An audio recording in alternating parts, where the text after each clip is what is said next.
ജയം ടോക്സിലേക്ക് സ്വാഗതം.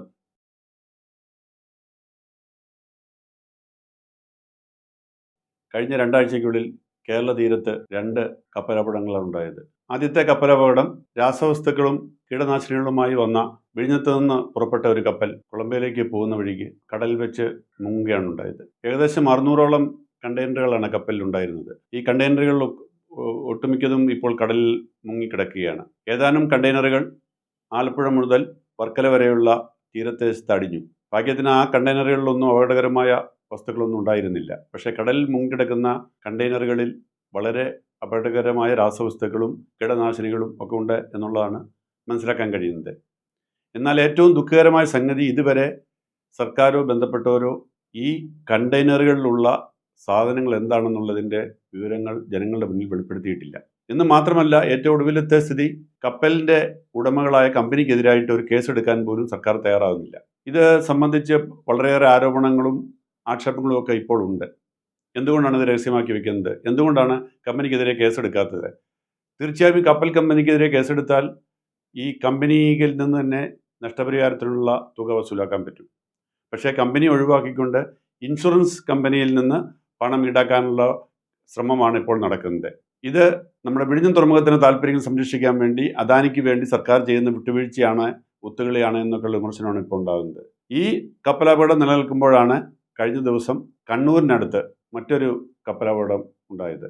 ഈ കപ്പലിലും വളരെ അപകടകരമായ സാധനങ്ങളാണ് കണ്ടെയ്നറുകളിൽ ഉണ്ടായിരുന്നത് എന്നാണ് മനസ്സിലാക്കാൻ കഴിഞ്ഞത്. ഈ കപ്പൽ എങ്ങനെ തീപിടിച്ചു എന്നുള്ളതും എന്താണ് അതിൻ്റെ കാരണമെന്നുള്ളതും ഇപ്പോഴും കണ്ടെത്തിയിട്ടില്ല. ഏകദേശം 60,000 കാർഗോ ഷിപ്പുകളാണ് ലോകം മുഴുവൻ കടലിൽ കൂടി സഞ്ചരിച്ചുകൊണ്ടിരിക്കുന്നത്. അതിൽ 5,855 കണ്ടെയ്നർ ഷിപ്പുകളാണ്. ഇതിൽ നല്ല പങ്ക്, ഏകദേശം ഒരു 30-40% കപ്പലുകളും ഈ ഇന്ത്യൻ മഹാസമുദ്രത്തിൽ കൂടി കേരളത്തിൻ്റെ അടുത്തുകൂടി കടന്നു പോകുന്നുണ്ട്. അപ്പോൾ തീർച്ചയായിട്ടും ഈ വിഴിഞ്ഞം പദ്ധതി കൂടി വന്നതുകൊണ്ട് നമ്മുടെ തീരത്തിനടുത്തുകൂടി ഉള്ള കപ്പൽ ചാലിൽ കൂടി ധാരാളം കപ്പലുകൾ പണ്ടത്തേക്കാൾ കൂടുതലായിട്ട് കടന്നു പോകുന്നുള്ളതും തീരത്തോടടുത്ത് തന്നെ ഇത്തരത്തിലുള്ള കപ്പലുകൾ വരുമെന്നുള്ളതൊരു യാഥാർത്ഥ്യമാണ്. പക്ഷേ നമുക്ക് വിഴിഞ്ഞം പ്രോജക്റ്റിനെ വേണ്ടെന്ന് വയ്ക്കാൻ പറ്റില്ല. നമുക്ക് ഈ കപ്പൽ യാത്രകളെ തടയാൻ പറ്റില്ല. പക്ഷേ ഇത് എന്താണ് ഈ സംഭവിച്ചുകൊണ്ടിരിക്കുന്നത് എന്നുള്ളത് അറിയാനുള്ള ബാധ്യത നമുക്കുണ്ട്. അവിടെയാണ് പല കാര്യങ്ങളും ജനങ്ങളിൽ നിന്ന് മറച്ചു വയ്ക്കുന്നത് കൊണ്ടുണ്ടാകുന്ന അപകടം.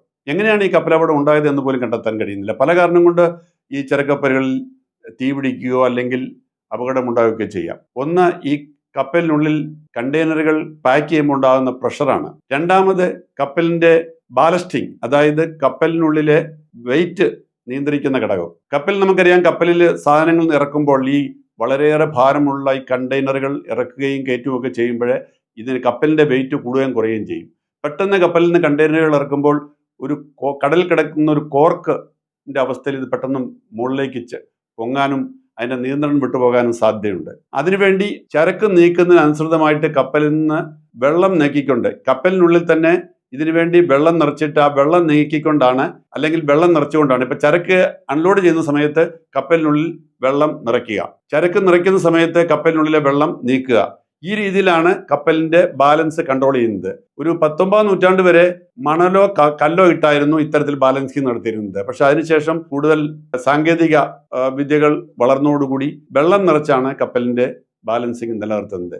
ഈ ബാലൻസിങ്ങിലൊക്കെ വരുന്ന തെറ്റുകളും അബദ്ധങ്ങളും ഒക്കെ കപ്പലിൻ്റെ ചെരിവിനും ബാലൻസ് തെറ്റുന്നതിനും, അതുവരെ കണ്ടെയ്നറിൻ്റെ ലെവലുകൾ തെറ്റുന്നതിനും, അങ്ങനെ അത് തീ പിടിക്കുന്നതിനും മറിയുന്നതിനും കടലിൽ വീഴുന്നതിനും ഒക്കെ ഉള്ള സാധ്യതയുണ്ട്. ഇത് സംബന്ധിച്ചുള്ള വളരെ ശാസ്ത്രീയമായ രീതിയിലുള്ള നിരീക്ഷണങ്ങളും പഠനങ്ങളും നടന്നില്ലെങ്കിൽ എപ്പോഴും അത് അപകടം ഉണ്ടാക്കുന്നുണ്ട്. അതുപോലെ ഇവിടെ ഈ കണ്ടെയ്നറുകളുമായി വരുന്ന കപ്പലുകളുടെ പഴക്കം, ഇത്തരം കപ്പലുകളുടെ കൃത്യമായ മെയിൻ്റനൻസ് നടന്നിട്ടുണ്ടോ, ഇത്തരം കാര്യങ്ങളെല്ലാം നമ്മുടെ ഇന്ത്യൻ മഹാസമുദ്രത്തിൽ നമ്മുടെ തീരത്തെത്തുന്ന കപ്പലുകളെ സംബന്ധിച്ച്, പ്രത്യേകിച്ച് വിഴിഞ്ഞം പോലെ നമ്മളുടെ പോർട്ടുകളിൽ എത്തുന്ന കപ്പലുകളെ സംബന്ധിച്ച് ഇത്തരം കാര്യങ്ങളെല്ലാം നിരീക്ഷിക്കാനുള്ള ഉത്തരവാദിത്വം കപ്പലുമായി ബന്ധപ്പെട്ട ഏജൻസികൾക്കുണ്ട്. അപ്പോൾ അത് കൃത്യമായി ചെയ്തിട്ടുണ്ടോ, എവിടെയാണ് വീഴ്ച വന്നത് എന്നുള്ളതൊക്കെ കണ്ടുപിടിക്കേണ്ടതുണ്ട്. ഈ തീ പിടിക്കുന്നത് തന്നെ പല എക്സ്പ്ലോസീവ്സ് ആയിട്ടുള്ള സാധനങ്ങളാണ് ഇപ്പോൾ ഈ രണ്ടാമത് തീ പിടിച്ച കപ്പലിലുള്ളത്. ഇത്രയേറെ അപകടകരമായ സാധനങ്ങളുമായി യാത്ര ചെയ്യുന്ന കണ്ടെയ്നറുകൾ യാത്ര ചെയ്യുന്ന കപ്പലുകളെ സംബന്ധിച്ച് അതിനകത്ത് ജോലി ചെയ്യുന്ന സ്റ്റാഫ് ഇപ്പോൾ പണ്ടത്തെ പോലെയല്ല. കപ്പലുകളിലൊക്കെ മിനിമം സ്റ്റാഫിനെ വെച്ചാണ് ജോലി ചെയ്യുന്നത്. ഇവരൊക്കെ ഓവർ വർക്കാണ്. ഓരോ ദിവസവും 2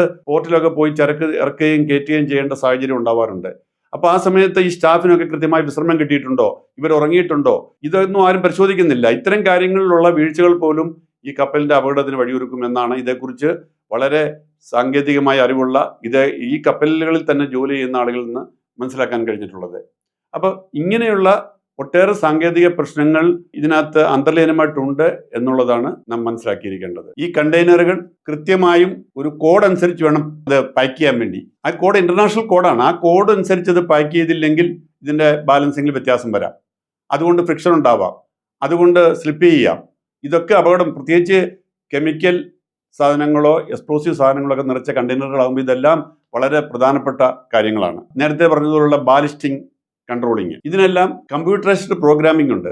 ഇത്തരം കാര്യങ്ങളെല്ലാം കമ്പ്യൂട്ടറൈസ്ഡ് ആയിട്ടാണ് കൺട്രോൾ ചെയ്യുന്നത്. അപ്പോൾ അത്രമാത്രം ആധുനിക കാലത്ത് അത്രമാത്രം ശാസ്ത്രീയമായി നിരീക്ഷണവും പരീക്ഷണവും ഒക്കെ നടത്തിയിട്ടാണ് ഈ കാർഗോ ഷിപ്പുകൾ ഈ കടലിൽ കൂടി യാത്ര ചെയ്യുന്നത്. എന്നിട്ട് പോലും തുടർച്ചയായിട്ട് 2 അപകടങ്ങൾ കേരള തീരത്ത് ഉണ്ടായി എന്നുള്ളത് നമ്മളെ സംബന്ധിച്ച് വളരെയേറെ അത്ഭുതവും ആശങ്കയും ഉണ്ടാക്കുന്ന കാര്യമാണ്. ഈ വീഡിയോ നിങ്ങൾക്ക് ഇഷ്ടപ്പെട്ടെങ്കിൽ സബ്സ്ക്രൈബ് ചെയ്യുക.